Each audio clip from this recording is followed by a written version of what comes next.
A very special good morning to all of you. स्वागत है आपका हमारे चैनल स्टडी विद अभिमान में। तो आज मैं आप लोगों के लिए यूपी पॉलिटेक्निक एंट्रेंस एग्जाम 2020 से रिलेटेड एक मोस्ट इम्पॉर्टेंट वीडियो लेकर आया हूँ।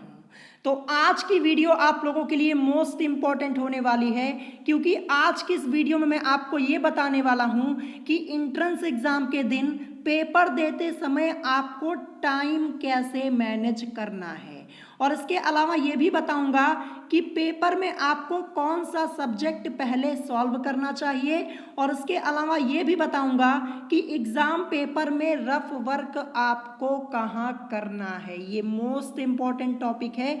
इस टॉपिक पर बार बार स्टूडेंट्स मुझसे यही कमेंट करके पूछ रहे हैं कि सर ये बता दीजिए कि हम एग्जाम पेपर में रफ वर्क कहाँ पे करेंगे। तो सारी इन्फॉर्मेशन आज की इस वीडियो में मैं आपको डिटेल में बताऊंगा। वीडियो मोस्ट इंपॉर्टेंट है, स्टार्टिंग से लेके एंड तक जरूर देखिएगा, तभी आपको सारी बातें यहाँ पे अच्छे से समझ में आएंगी। तो वीडियो को स्टार्ट करने से पहले मैं आप लोगों को बता दूं कि आज इवनिंग में यानी शाम को 5:15 पर आप लोगों की एक क्लास होगी। मैंने आपको यहाँ पे टाइमिंग बता दी है, तो उस क्लास को मिस मत कीजिएगा। शाम को 5:15 पर आप लोगों की क्लास होगी आज, ठीक है। तो चलिए हम यहाँ पे इंपॉर्टेंट टॉपिक पर डिस्कस कर लेते हैं। सबसे पहले मैंने यहाँ पे क्या लिखा हुआ है, सबसे पहले मैंने ये लिखा है कि एंट्रेंस एग्जाम के दिन पेपर देते समय आपको टाइम कैसे मैनेज करना है। मोस्ट इंपॉर्टेंट पॉइंट है। कई स्टूडेंट्स ने बार बार मुझसे यही कमेंट करके पूछा हुआ था कि सर टाइम कैसे हम मैनेज करें। तो ये बताने से पहले मैं आपको ये बता दूं कि जिस दिन आप लोगों का एंट्रेंस एग्जाम है ना, उस दिन आप अपने साथ एक घड़ी जरूर लेकर जाइएगा, ठीक है। और घड़ी कैसी ले जानी है ये भी मैं आपको बता देता हूं। डिजिटल वॉच मत लेकर जाइएगा। जो सुई वाली घड़ी होती है, नॉर्मल जो हैंड वॉच आप लोगों की होती है, जो हाथ में आप लोग लगाते हैं, जो सुई वाली होती है वही लेके जाइएगा। डिजिटल वॉच मत लेकर जाइएगा, नहीं तो बाहर ही निकलवा दी जाएगी, ध्यान रखिएगा, ठीक है। तो घड़ी लेके जाइएगा अपने साथ। अब इससे फायदा क्या होगा, देखिए इससे आपको ये पता चलता रहेगा कि आप लोगों का टाइम कितना बीत रहा है। 3 घंटे का समय मिलता है। जैसे आपको पेपर मिलेगा, हाथ से अपनी घड़ी निकाल के अपने सामने रख लीजिएगा, अपना पेपर सॉल्व कीजिएगा, आपको टाइम भी वहां पे दिखता रहेगा। इससे आपको ये पता चलता रहेगा कि आपने कितने क्वेश्चन सॉल्व किए हैं कितने समय में। तो घड़ी एक लेकर जाइएगा, लेकिन नॉर्मल वॉच लेकर जाइएगा, डिजिटल मत लेके जाइएगा। ये मैं आपको पहले ही बता दे रहा हूं, ध्यान रखिएगा, ठीक है। तो देखिए 3 घंटे का समय आप लोगों को मिलता है, ठीक है। 3 घंटे का समय कैसे मैनेज करना है, चलिए ये मैं आपको समझा देता हूं। देखिए पेपर आपको मिला, ठीक है, पेपर आपको मिला, आपने देखा कि पेपर में 100 क्वेश्चंस हैं, ठीक है। सबसे पहले पेपर में ये देखिए कि कौन से क्वेश्चंस आप लोगों को एकदम अच्छे से आ रहे हैं। जो क्वेश्चंस आप लोगों को एकदम अच्छे से आ रहे हैं, सबसे पहले आपको वही सॉल्व करना है, ध्यान रखिएगा। और जो क्वेश्चन आपको नहीं आ रहे हैं उसको भी एक बार अच्छे से देख लीजिएगा। उसको आप क्या कीजिएगा, सबसे लास्ट में सॉल्व कीजिएगा जब आपके पास टाइम बचेगा। सबसे पहली प्रायोरिटी आपकी ये होगी कि जो क्वेश्चन आपको एकदम अच्छे से आ रहा है, जिस पर आप एकदम श्योर है कि हाँ ये मुझे एकदम अच्छे से आ रहा है, आंसर एकदम करेक्ट है, उसको पहले कीजिएगा। और जो नहीं आ रहा है उसको लास्ट के लिए बचा के रखिएगा जब आप लोगों का पेपर हो जाएगा। जैसे मान लीजिए 100 में से आपको 65 क्वेश्चन एकदम अच्छे से आ रहा है, तो पहले 65 क्वेश्चन वो सॉल्व कीजिए जो आपको एकदम अच्छे से आ रहा है, और जो क्वेश्चन आप लोगों को नहीं आ रहा है उसको लास्ट के लिए बचा के रखिए। जब 65 क्वेश्चन सॉल्व कर लेंगे ना, जब उसके बाद टाइम बचेगा, तब आप अपना टाइम उन क्वेश्चंस में दीजिएगा। कुछ स्टूडेंट्स क्या करते हैं, जो क्वेश्चन नहीं आता उसी को पहले सॉल्व करने लग जाते हैं और उसी में अपना पूरा टाइम बर्बाद कर देते हैं। तो ऐसा मत कीजिएगा, ये आपको ध्यान रखना है। और घड़ी अपने साथ में जरूर लेकर जाइएगा, और नॉर्मल वॉच लेकर जाइएगा, मैंने आपको पहले ही बता दिया है, ठीक है। ये आपको ध्यान रखना है। फिर इसके बाद देखिए मैंने क्या लिखा है यहाँ पे कि पेपर में आपको कौन सा सब्जेक्ट पहले सॉल्व करना चाहिए। देखिए मैथमेटिक्स आपका होता है, ठीक है। इसके अलावा आपका साइंस में होता है फिजिक्स और केमिस्ट्री होता है, ठीक है। अब देखिए आपका पेपर 2 सेक्शन में होता है, 2 सेक्शन में डिवाइड होता है। देखिए कभी कभी क्या होता है, पहले आपका साइंस का आपको पहले क्वेश्चन देखने को मिल जाता है, फिर मैथ का आपको बाद में देखने को मिलता है। और कभी कभी क्या होता है कि शुरू के यानी स्टार्टिंग के 50 क्वेश्चंस आप लोगों के मैथमेटिक्स के होते हैं, फिर उसके बाद क्वेश्चन नंबर 51 से लेकर जो आपके 25 क्वेश्चंस होते हैं वो फिजिक्स के, फिर उसके आगे के क्वेश्चंस आप लोगों के केमिस्ट्री के होते हैं। ठीक है, तो देखिए जैसे आपको पेपर मिले आप देख लीजिए कि आपको क्या सबसे अच्छे तरीके से आ रहा है। जैसे मान लीजिए केमिस्ट्री, यहाँ पे मैं केमिस्ट्री की बात करता हूँ, आपने पेपर देखा और यहाँ पे मैथ के क्वेश्चंस भी देखे, आपने फिजिक्स के भी देखे और केमिस्ट्री के देखे। तो आपने केमिस्ट्री का जब देखा क्वेश्चन, 25 में से आपको सभी क्वेश्चंस एकदम अच्छे से आ रहे हैं या फिर 25 में से आपको 20 क्वेश्चन भी आ रहे हैं, तो आप क्या कीजिए, सबसे पहले आप केमिस्ट्री को सॉल्व कर लीजिए। और मैं आपको बता दूं ना, केमिस्ट्री का पेपर सॉल्व करने में सबसे कम समय लगता है, क्योंकि देखिए केमिस्ट्री में 25 क्वेश्चंस में से आपके 12 से 13 क्वेश्चन या फिर 15 क्वेश्चन आप लोगों के थ्योरी पार्ट से रिलेटेड होते हैं।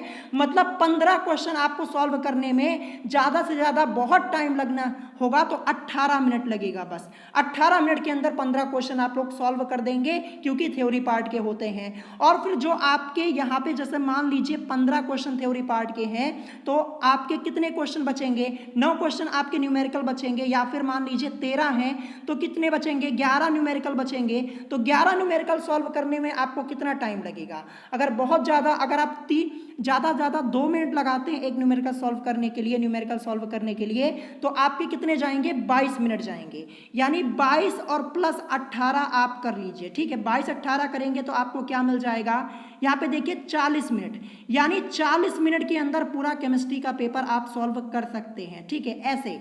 ठीक है, फिर उसके बाद आप क्या कर सकते हैं, आप फिजिक्स को सॉल्व कर सकते हैं। और मैथ में तो आपको टाइम लगेगा ही लगेगा, मैथ में आपको टाइम लगेगा, क्वेश्चन को आपको सॉल्व करना होगा। अगर आप लोगों ने प्रैक्टिस अच्छी की होगी, अगर आपकी प्रैक्टिस एकदम अच्छी होगी, तो क्वेश्चंस आप जल्दी जल्दी सॉल्व कर पाएंगे मैथमेटिक्स के। तो देखिए अगर आपको पेपर मिलता है ना, तो मैथ, फिजिक्स, केमिस्ट्री, तो कोशिश कीजिएगा कि केमिस्ट्री के क्वेश्चंस पहले आप लोग सॉल्व कर लीजिएगा। फिर उसके बाद देखिएगा कि मैथ और फिजिक्स में से कौन सा आपको आसान लग रहा है, किसके क्वेश्चंस ज़्यादा आसान है, तो आप वहाँ पे डिसाइड कर सकते हैं। ठीक है, ये आपके ऊपर डिपेंड करता है कि आप पहले क्या सॉल्व करना चाहते हैं। आप मैथमेटिक्स सॉल्व करना चाहते हैं, आप फिजिक्स सॉल्व करना चाहते हैं, या फिर केमिस्ट्री सॉल्व करना चाहते हैं, ये टोटली आपके ऊपर डिपेंड करता है। और मैं आप लोगों को बता दूं कि मैंने आप लोगों को OMR शीट फिलअप करनी पहले ही बता दी है। ठीक है, जिन लोगों ने वो वीडियो नहीं देखा है, उस वीडियो की लिंक मैंने आप लोगों को डिस्क्रिप्शन में दे दी है, आप वहां से जाकर उस वीडियो को देख सकते हैं। और OMR शीट फिलअप करने में बिल्कुल गलती मत कीजिएगा। अगर गलती की आप लोगों ने OMR शीट फिलअप करने में, तो देखिए आप तो सबसे पहले तो आपकी जो OMR शीट होगी ये तो चेक ही नहीं होगी, कोई फायदा नहीं रह जाएगा एंट्रेंस एग्जाम देने का, ध्यान रखिएगा। तो OMR शीट फिलअप करते समय कोई गलती नहीं होनी चाहिए, पूरा मैंने आपको डिटेल में भरना बताया हुआ है। और अगर अभी भी आपको नहीं समझ में आया है तो एक कमेंट करके मुझे बता दीजिएगा, मैं फिर से आप लोगों को OMR शीट फिलअप करना बता दूंगा, क्योंकि यहाँ पे गलती नहीं होनी चाहिए, ध्यान रखिएगा। तो देखिए मैंने आपको ये बता दिया कि पेपर में आपको कौन सा सब्जेक्ट पहले सॉल्व करना चाहिए। आप चाहें तो सबसे पहले केमिस्ट्री सॉल्व कर सकते हैं, फिर उसके बाद मैथ और फिजिक्स में से आप कुछ अपना डिसाइड कर लीजिए, जो आपको इजी लगे वो आप सॉल्व कर सकते हैं। और सबसे बड़ी बात मैं आप लोगों को बता दूं कि ये मत सोचिएगा कि 100 क्वेश्चन है तो 100 के 100 ही कराऊं, जबरदस्ती मत कीजिएगा। जो क्वेश्चन आपको आएगा वही कीजिएगा, और जो नहीं आएगा ना उसको आसानी से छोड़ दीजिएगा। ठीक है, करने से कोई फायदा होगा नहीं, अगर करेंगे तो माइनस में जाएंगे।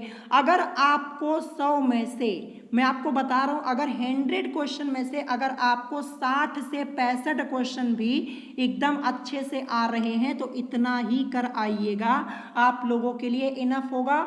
आप बड़े आसानी से एंट्रेंस एग्जाम क्लियर कर पाएंगे, आपको नंबर भी अच्छे मिलेंगे और प्लस ब्रांच भी आपको अच्छी मिलेगी।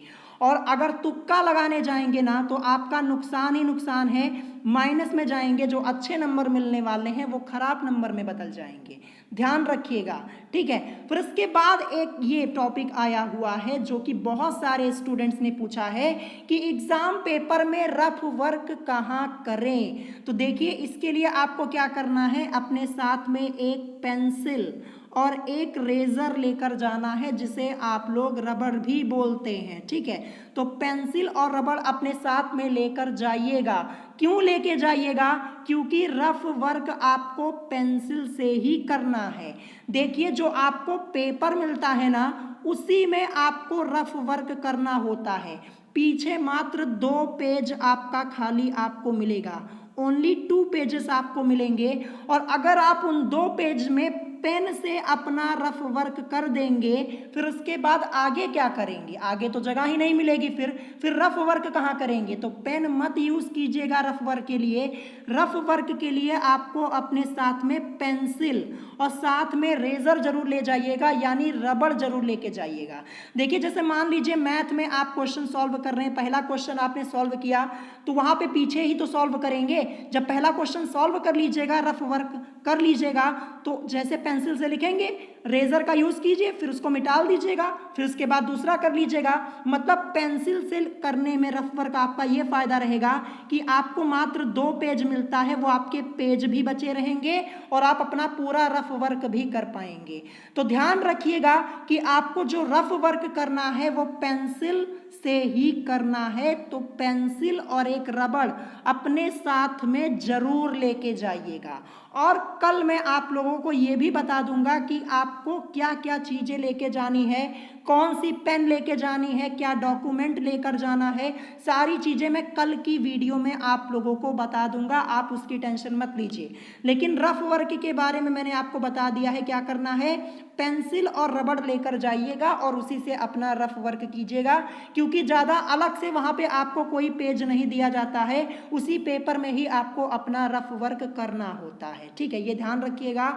और एक खास बात ध्यान रखिएगा, जैसे आप अपना पेपर अटेम्प्ट करने जा रहे हैं, पहले मान लीजिए मैथ के 50 क्वेश्चन है, ठीक है। फिर उसके बाद मैथ के बाद आपके फिजिक्स के 25 क्वेश्चन है, फिर उसके बाद आपका केमिस्ट्री का 25 क्वेश्चन है। तो 1 से लेकर के 50 तक ये तो आपका मैथमेटिक्स का होगा। तो जैसे मान लीजिए आप मैथ का पेपर पहले नहीं सॉल्व कर रहे हैं, आप फिजिक्स का कर रहे हैं, तो फिजिक्स का कहाँ से स्टार्ट होगा? 51 से स्टार्ट होगा ना, क्वेश्चन नंबर 51 से स्टार्ट होगा आप लोगों का।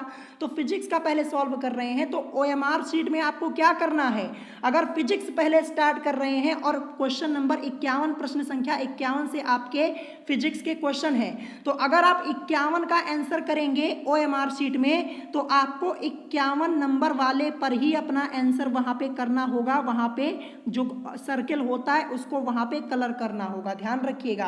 क्योंकि फिजिक्स का क्वेश्चन 51 से स्टार्ट हो रहा है, तो 51 पे ही आपको अपना आंसर करना है। जैसे मैथ में आप स्टार्ट करते हैं, पहला क्वेश्चन है तो पहले क्वेश्चन का आंसर आपको पहले सर्कल के बगल ही तो करना होगा ABCD में से, तो ये भी ध्यान रखिएगा। और जैसा कि मैंने आपको बताया कि अगर आपको OMR शीट अभी तक नहीं फिलअप करनी आई है तो फिर से मुझे बता दीजिएगा, क्योंकि यहाँ पे गलती नहीं कर सकते हैं आप लोग, ठीक है। तो मैंने आपको काफी इंपॉर्टेंट पॉइंट्स यहाँ पे बता दिए हैं। तो सबसे बड़ी बात, आपको अपने साथ में एक घड़ी लेकर जानी है एग्जाम सेंटर में। पेपर देखिएगा तो उन्हीं क्वेश्चंस को पहले सॉल्व कीजिएगा जो आपको एकदम अच्छे से आ रहे होंगे।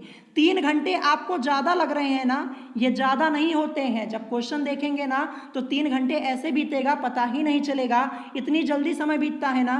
जितनी जल्दी टाइम एग्जाम सेंटर में बीत जाता है ना उतनी जल्दी कहीं टाइम बीतता नहीं है, ध्यान रखिएगा। तो मैंने आपको जो जो बातें बताई हैं उनको अच्छे से फॉलो कीजिएगा। अब पेपर आपको कौन सा पहले करना है ये आपके ऊपर डिपेंड करता है। तो आई होप आप लोग सारी बातें यहाँ पे अच्छे से समझ गए होंगे। तो अभी आज शाम को हम मिलेंगे इवनिंग के समय, जब आप लोगों की क्लास होगी। टाइमिंग मैंने आपको बता दी है 5:15 पर। और इस समय आप लोग ज़्यादा टेंशन मत लीजिए, ठीक है। टेंशन लेने की कोई ज़रूरत नहीं है, जितना पढ़ा है उसी को एक बार देख लीजिए, ज़्यादा टेंशन मत लीजिए। और नई चीज़ों के पीछे अभी बिल्कुल मत पढ़िए, जो पुरानी चीज़ें पढ़ी हैं उन्हीं को पढ़ के अपना एंट्रेंस एग्जाम दे आइए, क्योंकि ज़्यादा दिन बचे हुए नहीं हैं, ठीक है। तो फिर हम मिलेंगे अब शाम को क्लास के समय 5:15 पे, ठीक है। अगर आपको कोई बात यहाँ पे नहीं समझ में आई हो तो आप मुझसे कमेंट करके पूछ सकते हैं। और अगर आज की वीडियो आपको पसंद आई हो, वीडियो को लाइक करना मत भूलिएगा और साथ ही साथ हमारे चैनल स्टडी विद अभिमान को सब्सक्राइब करना मत भूलिएगा। तो आज की वीडियो में इतना ही, मिलेंगे नेक्स्ट वीडियो में। Thanks for watching.